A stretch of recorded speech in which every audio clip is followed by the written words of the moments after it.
नमस्कार दोस्तों, मैं अजय चौरसिया आप सभी का इस चैनल पर एक बार फिर से स्वागत करता हूं। इस समय हम लोग 10th क्लास के सोशल साइंस के चैप्टर 17 मुद्रा एवं वित्तीय प्रणाली का अध्ययन कर रहे हैं।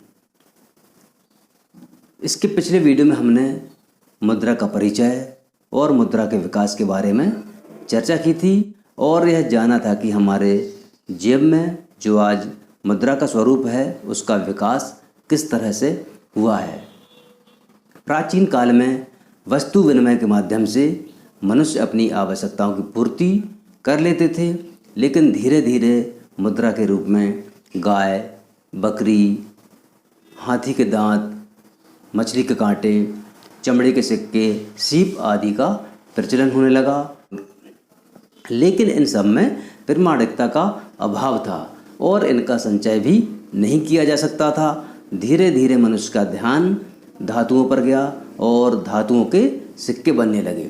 सोने के, चांदी के, तांबे आदि के सिक्के का ढलने का काम शुरू हो गया और राजा महाराजाओं ने इन धातुओं के सिक्कों की प्रामाणिकता को सुनिश्चित करने के लिए उन पर अपनी मोहर लगाना प्रारंभ कर दी, जिससे कि किसी प्रकार की जालसाजी न हो पाए और इसके साथ ही इनके रंग, रूप, आकार, वजन आदि को निर्धारित कर दिया गया, जिससे कि यह एक प्रमाणिक मुद्रा बन जाए।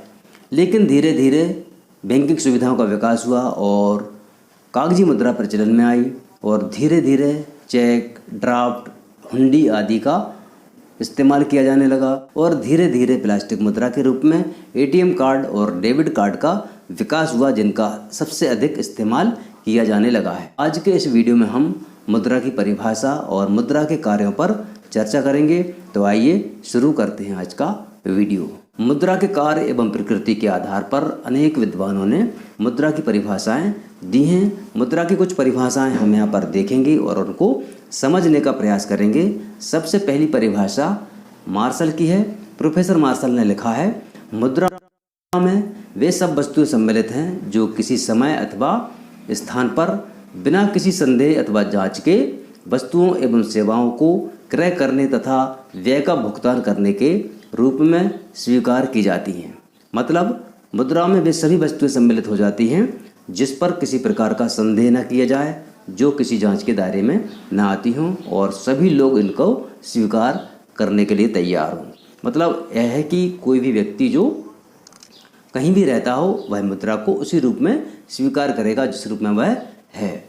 मुद्रा की दूसरी परिभाषा एली ने दी है। एली के अनुसार मुद्रा कोई भी ऐसी वस्तु हो सकती है जिसका विनिमय के माध्यम के रूप में स्वतंत्रता पूर्वक हस्तांतरण होता है। हस्तांतरण का मतलब आप समझते होंगे कि जो मुद्रा हमारे पास है उसको हमने किसी दूसरे व्यक्ति को दे दी तो उसके पास भी मुद्रा का वही मूल्य रहेगा जो दूसरे व्यक्ति के पास था, जो सामान्यतः ऋण के अंतिम भुगतान के रूप में स्वीकार की जाती है। इन परिभाषाओं से स्पष्ट है कि मुद्रा का महत्वपूर्ण स्थान है। मुद्रा अर्थव्यवस्था में अनेक कार्य करती है। मुद्रा के कुछ कार्य जो हैं वह हम यहाँ पर समझने का प्रयास करेंगे कि मुद्रा कौन कौन से कार्य करती है। मुद्रा का पहला कार्य है विनिमय का माध्यम। वस्तुओं एवं सेवाओं का क्रय विक्रय मुद्रा के माध्यम से ही होता है। उत्पादक अपनी वस्तु को बेचकर मुद्रा प्राप्त करता है और तत्पश्चात प्राप्त मुद्रा के द्वारा वह अपनी आवश्यकता की वस्तुओं को खरीदता है। मुद्रा का दूसरा कार्य है मूल्य का मापन। वर्तमान में प्रत्येक वस्तु एवं सेवा का मूल्य मुद्रा में ही मापा जाता है। बाजार में सभी वस्तुओं का मूल्य मुद्रा में ही व्यक्त किया जाता है। यह मुद्रा का महत्वपूर्ण कार्य है।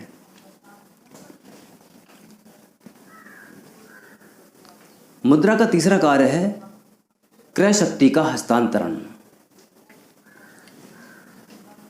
मुद्रा को एक स्थान से दूसरे स्थान पर सरलता से भेजा जा सकता है। किसी स्थान से वस्तुएं खरीदने की स्थिति में उनके मूल्य का भुगतान मुद्रा द्वारा या bank draft, cheque, money order आदि के द्वारा किया जाता है। बैंकों के माध्यम से रुपये को सरलता से एक स्थान से दूसरे स्थान को भेजा जा सकता है। वर्तमान समय में मुद्रा के हस्तांतरण की प्रक्रिया बहुत तीव्र हो गई है।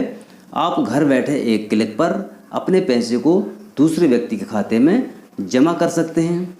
आप देख रहे होंगे आजकल बहुत सारे प्लेटफार्म जैसे कि पेटीएम है, गूगल पे है, फ़ोन पे है आदि अनेक तरह के जो प्लेटफार्म हैं जो हमें ऑनलाइन मनी ट्रांसफ़र की सुविधा उपलब्ध कराते हैं। मुद्रा का चौथा कार्य है क्रय शक्ति का संचय। मनुष्य स्वभाव से भावी विपत्तियों से निपटने के लिए बचत करता है। मुद्रा के माध्यम से बचत करके भविष्य के लिए रखना सरल हो गया है। बैंक एवं पोस्ट ऑफिस में रुपये जमा करके क्रय शक्ति का संचय करना एक आम बात हो गई है।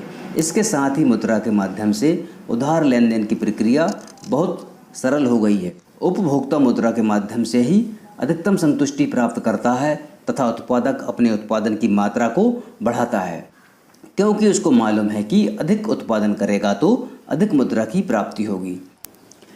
इस प्रकार हम कह सकते हैं कि मनुष्य के जीवन में मुद्रा अनेक महत्वपूर्ण कार्य करती है। दोस्तों, मुझे उम्मीद है आपने मुद्रा की परिभाषा और कार्यों को अच्छी तरह से समझ लिया होगा। अगर आपके मन में कोई सवाल है तो कमेंट्स कीजिए, हम आपके हर सवाल का जवाब देने की कोशिश करेंगे। वीडियो अच्छा लगा हो तो वीडियो को लाइक कीजिए, शेयर कीजिए। वीडियो देखने के लिए धन्यवाद।